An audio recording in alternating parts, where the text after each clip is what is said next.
2.5 లక్షలు. అది ఇక్కడ ఉందలే అవో. Take this call my missus. Call చెయ్యి తర్వాత ముందు క్యాష్ ఎంతో చెప్పు. 25,000 సెకండ్ ఇన్స్టాల్మెంట్. అయ్యో బాబాయ్ వచ్చేసారా?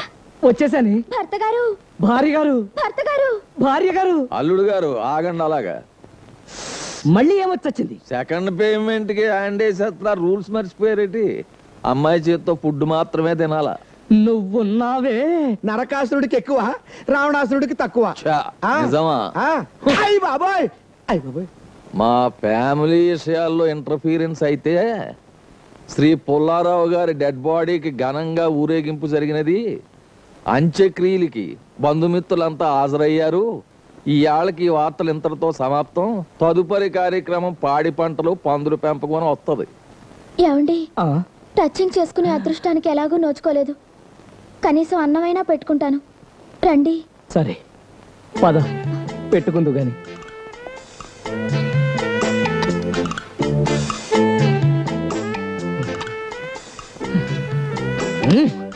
ఆగిపోయారే, వేసుకోండి.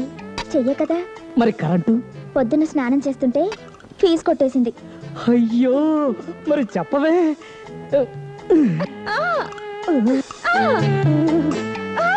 ఏంటి? అవి ఏం లేదు, చేయగలింది. నువ్వు వెళ్ళి మనోడిని బిలువ, వీడికి నేను వడ్డిస్తాను. నువ్వు వడ్డించే పాటి దానికి నాకు 25,000 ఎందుకు బొక్క? ఓ 10 రూపాయలు పడేస్తే ఇంతకంటే మంచి డ్రెస్ వేసుకుని హోటల్లో సర్వర్ వడ్డిస్తాడు. ఏడిసావు గాని తినవా? ఒరే చిదంబరం, ఆడేవాడు మా ఊరోడైనా ఫ్రెండ్ రా, కూడు తిందువు గాని. కూడెడతల మంతలో నా 25,000 కొట్టేసిన అదోని అట్టుకోలేదాకా నేల సొక్క కూడా ముట్టుకోనని ఒట్టెట్టేసుకుంటాను. ఓలమ్మ ఓలమ్మ, నా 25,000 కొట్టేసింది ఈడే. ఎవడు వాడు? ఎక్కడ? పట్టుకోండి, పట్టుకోండి, పట్టుకోండి, ఆగట్టుకుంటాను, పట్టుకోండి, ఆగట్టుకుంటాను, పట్టుకోండి, ఆగట్టుకుంటాను, పట్టుకోండి, పట్టుకోండి. పట్టుకోమని కన్నామని కాదు, ఆ దొంగనాళ్ళు.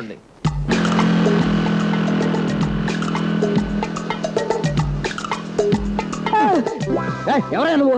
అరే చిట్టిబాబు గారు మీరా? ఎవరు? బోసునండి. నిన్నే కదా ఆఫీస్కు చెక్ తీసుకున్నారు. ఓ మీరా? సారీ, గుడ్డివాణ్ణి కదా, పోల్చుకోలేకపోయాను. ఏమిటి ఇలా పరిగెడుతున్నారు? ఒక దొంగ వెధవ ఎవడో నా చేతిలో లాంతరు కళ్ళజోడు ఎత్తుకు పారిపోతుంటే పట్టుకుందామని. వాడికి మీ వస్తువులే కావాల్సి వచ్చాయా? అది సరే, మీ జ్యూస్ ఫ్యాక్టరీ పని ప్రారంభించారా? ఆ వెధవ మీరిచ్చిన 25,000 తీసుకుని మిగతా డబ్బు కూడా పట్టమని గంటేశాడండి. అలాగా? అయితే నాతో రండి, మా మావయ్యకి పరిచయం చేస్తాను. నాలాంటి వాళ్ళందరికీ ఆయనే ఆదర్శం. మీలా కష్టపడి పైకెచ్చే వాళ్ళంటే ఆయనకి చాలా ఇష్టం. మీకు తప్పకుండా హెల్ప్ చేయొచ్చు. మీ మావయ్య అంత మంచివారా? మా మామ ఉత్తి దగులు బచ్చీలండి. పదండి వెళదాం. ఇదేంటి, ఈడు మావ ఇంటికి తీసుకెళ్తాను, నా మావ ఇంటికి తీసుకొచ్చాడు. ఇదే మా మావయ్య గారి ఇల్లు. ఓహో, ఇదే మీ మామయ్య గారి ఇల్లా? రండి లోపలికి వెళ్దాం. రండి. ఇవాళ వద్దులేండి, రేపు వెళదాం. అదేంటి? ఇవాళ శుక్రవారం కదా, నేను డబ్బులు ఇవ్వడమే కానీ తీసుకోవడం అలవాట్లేదు. ముందు మా మావయ్యని పరిచయం చేస్తాను. డబ్బు పని రేపు తీసుకుందరు కానీ వదలడం. ఎవరది? హలో బోసు గారు. అదేంటి పెట్టుకున్నారు? నేను గుడ్డివాడిని, నన్ను చూసి ఇతరులు జాలి పట్టడం నాకు ఇష్టం ఉండదు. వ్యక్తిత్వం ఉన్న మనిషిని కదా. సరే పదండి. రండి రండి. ఎవరండి వీరు? పాపం ఈయన కళ్ళు లేవు, మావయ్యకి పరిచయం చేద్దామని తీసుకొచ్చాను. అలాగా, రండి బాబు. జాగ్రత్త బాబు, జాగ్రత్తమ్మా. ముందు మెట్లున్నాయి, జాగ్రత్త. చూశాను. చూసావా? ఎలాగా? కాళ్ళతో. కాళ్ళతోనా? దొరికినట్టు దొరికి పారిపోన్నాడు దొంగనాయాల. నోర్మయాస్, ఆడెక్కడ పోతాడు? మావయ్య రారా బోసు. ఈతగాడెవరు? పాపం గుడ్డివాడు. నెత్తి మీద చెప్పేందుకు తీసేస్తా కదా, గాలన్నా ఆడదు కదా. తనని చూసి ఇతరులు జాలి పడితే సహించలేడు, అందుకే అది పెట్టుకున్నాడు. పక్షవాతం వచ్చిన తల్లికి, పిచ్చెక్కిన చెల్లికి వైద్యం చేయించడానికి జ్యూస్ ఫ్యాక్టరీ పెట్టి స్వయం కృషితో సంపాదించాలనుకుంటున్నాడు. అలాగా? అవునండి. ఆ దొంగనాళ్ళు నీలాటోని చూసి బుద్ధి తెచ్చుకున్నా బాగుండు. అయ్యా, నా మొగుడు, నా హస్బెండ్, నా పతి, నా దైవం, ఆయన్ని ఇలాంటి అడ్డమైన వాళ్ళందరి ముందు చీకొట్టి మాట్లాడతావా? ఈ కొట్టి మాట్లాడటం కాదు, చితగొట్టేసి కాళ్ళు చేతులు ఎరగొట్టేసి మాంసం దుకాణంలో మేకని ఏలాడ తీసినట్టు ఏలాడ తీసేయాల. వద్దు, అంత పని చెయ్యకండి. మయాని నీకెందుకు అంత బాధ? ఎంత లేదన్నా, అతను మీ అల్లుడు కదా. ఈ చొక్కాని ఎక్కడో చూసినట్టున్నదేటి? అమ్మా, చొక్కా పోలిన చొక్కాలు ఉండడం సహజం నాయన. తీసుకోండి. High, thanks. అయ్యో, ఉండండి బాబు, ఉండండి, నేను ఏరి పెడతాను. పర్వాలేదు, నేనే ఏరుకుంటా. నేను ఏర్తాను కదా.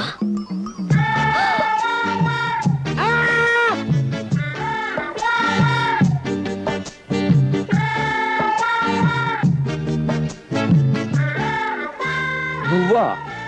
ఇతను నీకు తెలుసా మావయ్య? ఈడే యదవ మహాశ్రీ మా అల్లుడు గారు. అయ్య బాబు ఈడే కదా ఇట్లా పాతికేలు కొట్టేసిన యాదవా. గుడ్డోడని చెప్పి నా దగ్గర కూడా 25,000 కొట్టేశాడు. లే, ఇలాంటి యదవ పనులు చేయడానికి సిగ్గులేదు. నీకోసం నీ లక్ష కోసమే కానీ నేను చేసిన. చస్, నీ యదవమో నాకు చూపించుకో. ఒరే, తచ్చని వీడిని బయటికి గంటే పద పద ఆగండి. పద. నాన్న, ఏమిటిది? నువ్వు లోపలికి పద.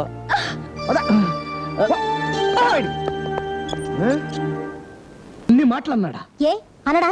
నువ్వు చేసిన వెధవ పనులకి నేను చేస్తే నన్ననాలి, అంతేగాని ఇంటికి పిలిచి 10 మంది ముందు అమ్మను అవమానపరుస్తాడా? అదేం చేసిందని? నిన్ను కన్నదిగా ఎన్నైనా అంటారు కదా, చెప్తా. జరిగిందేదో జరిగిపోయింది. లేదమ్మా, ఇప్పుడు జరుగుతుంది. ఎవడరా మా అమ్మను అవమానపరిచినాడు? దమ్ముంటే బయట రమ్మనా, బయట రమ్మనా. ఎవడరా ఫుల్లుగా బొడ్డు మింగేసి బిరడా బొగ్గనేసుకుని నా ఇంటి ముందు డోక్కోవడానికి వచ్చింది? డోక్కోడానికి కాదరా వచ్చింది, ఢీక్కోడానికి. నీ సంగతి ఏదో ఇవాళ తేల్చేస్తాను.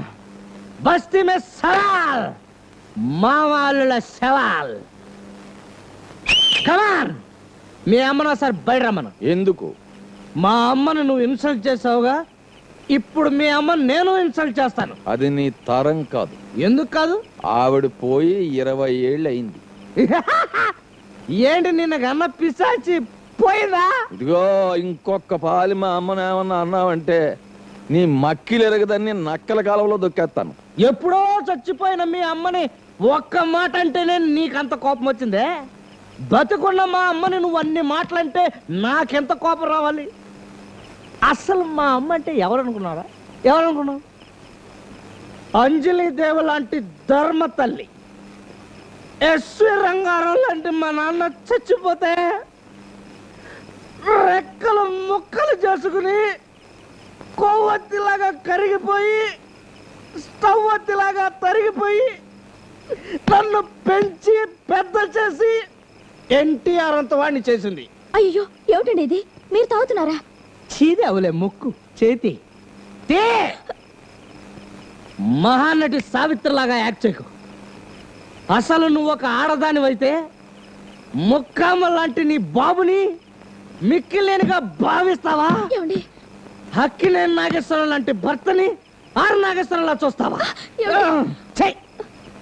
ఇక నుంచి నీకు నాకు ఎటువంటి సంబంధం లేదు. లాయర్ని అడిగాను, పెళ్ళైన 6 నెలల్లోపు ఒక్కరోజు కూడా సంసారం చేయకపోతే ఆ ఒక్క లూపోలు చాలంట. దేనికండి? నీకు విడాకులు ఇవ్వడానికి. yes yes నీ బాబు మా అమ్మని ఇంత అవమానపరిచినా కూడా నీ వెంటబడి తిరగడానికి నేనేం చిత్తకార్తి కుక్కర కాదు. నీతో బెడ్ బ్లడ్ పంచుకుంటే వచ్చే అదృష్టం రాకపోయినా నాకే దోపులేదు. ఆఫ్టర్ 1 year, ఆఫ్టర్ 1 month నేను ఎలాగో కింగ్నే. మెట్ల మీద నిలబడి వెనక నుంచి కింద దోసేస్తావా? దమ్ముంటే ఎదురుగా రావాలి, ఫేస్ టు ఫేస్. అల్లుడు నా సరే, ఈ క్షణం నుంచి నీకు నాకు ఎలాంటి రిలేషన్షిప్ లేదు. I'm not your son in law, you are not my father in law. Let us meet in the court of law. Good bye. Bad bye, worst bye. ఎడాకులెత్తావా? అవును, లే లే. ఏమే, 6 నెలలు నిండక ముందే ఓ సెక్సీ సాంగ్ వేసి నన్ను కమిట్ చేస్తే విడాకులు కూడా ఉండదనేగా నీ బాబు ప్లాన్ వేసి ఇళయరాజాని ఎస్ జానకిని తోడిచ్చి పంపించాడు. చూడు, నువ్వు ఎంతమంది తోడుతో వచ్చి ఆడినా పాడినా మీదబడి దొర్లినా నేను మాత్రం నీ కొంగులో పడను. వెళ్ళిపో, జాకెట్ వేసుకుని మీ ఇంటికి వెళ్ళిపో. ఏమండి? ఎవరండి మీరు? నేను మీ భార్యనండి. సోడాకాయలో గోలీకాయ ఏం కాదు. అసలు నువ్వు మగాడివేనా? రోజు గడ్డం తీసుకుంటున్నానుగా. చా నూర్మై, ఇన్నాళ్ళకి అత్తారింటికి దారెత్తుకుంటూ వచ్చిన పిల్లని తన్ని తరివేస్తావా? అది ఎక్కడికి పోతుంది? ఎంత స్పీడ్ గా ఇంటికి వెళ్ళిందో అంత స్పీడ్ గా వాళ్ళ బాబుని ఎంట పెట్టుకొచ్చేస్తుంది చూడు. మన జోస్యం తప్పదు. అదిగో వచ్చేసాడు. టక్కున కాళ్ళ మీద పడిపోతాడు. త్వరగా వెళ్ళి కాళ్ళకు బురద రాసుకొచ్చేద్దాం పద.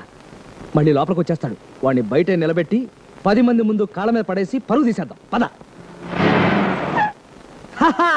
ఇదిగో స్టేషన్ మాస్టర్, దివ్య భారతి గారు, నరసింహారావు గారు, బాబురావు గారు, తలుపురమ్మ గారు, రండి రండి, అందరూ రండి. ఏమిటండి, ఏం జరిగింది? Wait and see. ఇదేమిటి, ఇంజన్ వెతుకుంటూ ఏకంగా స్టేషనే వచ్చేసింది. ఆగు, ఏమిటి ఇలా వచ్చావు? రాక తప్పుద్దా? చెప్పానా? లోనకెళ్ళి మాట్లాడుకుందామా? ఏ ఇక్కడ మాట్లాడకూడదా? పరువు పోద్దేమో అని. అదే మాకు కావాల్సింది. అదే నీ డెసిషన్ అయితే ఇదిగో చదువుకో పత్రం. ఏంటి, క్షమాపణ పత్రమా? చదువుకుంటే తెలుస్తుంది. ఏ చదవచ్చుగా. ఓహో, మనకు చదువు రాదు కదా, నిశాని కదా. నిశానియే, రాయడం రాదు గాని చదవడం వచ్చు, నేర్చుకున్నాం. అయితే చదువుకో, విని జారి పడతాం.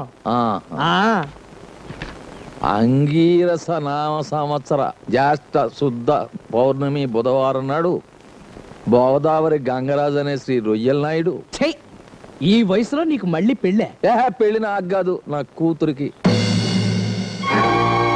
నీ కూతురికా పెళ్ళా? నా కోడలికి పెళ్ళా? ఏంటిది, నేను చచ్చాను అనుకున్నావా? ఇడాకులు ఇచ్చేసావుగా, అందుకని నువ్వు వేరే పెళ్ళాకులు వేస్తావా? అది చాలదంటూ కింద అభినందనలతో అటుకుల చిట్టుబాబు నా పేరేసి బ్రాకెట్ లో మాజీ భర్త అని బిరుదిస్తావా? ఎంత ధైర్యం! అసలు నేను బ్రతికుండగా నా పెళ్ళానికి ఇంకో పెళ్లి చేసే హక్కు నీకెక్కడిది? ఇంకో పాలి దాన్ని పెళ్ళామన్నావంటే బళ్ళి ఉచ్చు పొడిచేసి కుళ్ళు కాలంలో మారేస్తాను. ఇడాకులు ఇచ్చేసావు, అయినా సిగ్గిడిసి నా కూతుర్ని ఇంటికి పంపితే దాన్ని మెడట్టు గెట్టేసావు. ఇంకా దాన్ని పెళ్ళమని పిలిచే హక్కు నీకెక్కడిది? నిజమే, నువ్వు రిజర్వేషన్ చేయించుకున్నా ఆ బండి ఎక్కకుండా టికెట్ క్యాన్సిల్ చేసుకున్నావు. నువ్వు వదిలేసుకున్న భర్తని వేరే వాళ్ళకి ఇచ్చే అధికారం టీటీకి ఉంది. ఏసావులే బొగ్గు. బెర్త్ భార్య ఒకటేనా? బెర్త్ ప్యాసింజర్ ప్రాపర్టీ, భార్య నా పర్సనల్ ప్రాపర్టీ.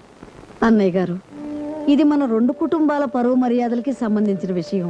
కొంచెం కన్సెషన్ కావాలా అక్కయ్య గారు? సరే, వచ్చి నెల 28న మా అమ్మాయి పెళ్లి. ఈలోగా మీ ఓడు జమకట్టవలసిన సొమ్ము జమకట్టేస్తే ఏది ముహూర్తానికి 1 నిమిషం ముందు జమకట్టినా సరే నా కూతురు మీ కోళ్ళ అయిపోద్ది, లేదా శుభలేఖల ప్రకారం పెళ్లి జరిగిపోద్ది. అదండి విషయం. వెళ్ళి పనులు చూసుకోండి.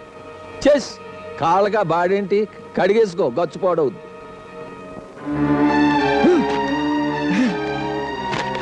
ఏమిటమ్మా వాడు? నీకు పౌరుషం ఉంటే 1,00,000 రూపాయలు ఇచ్చి నా కోడల్ని ఇంటికి తీసుకురా.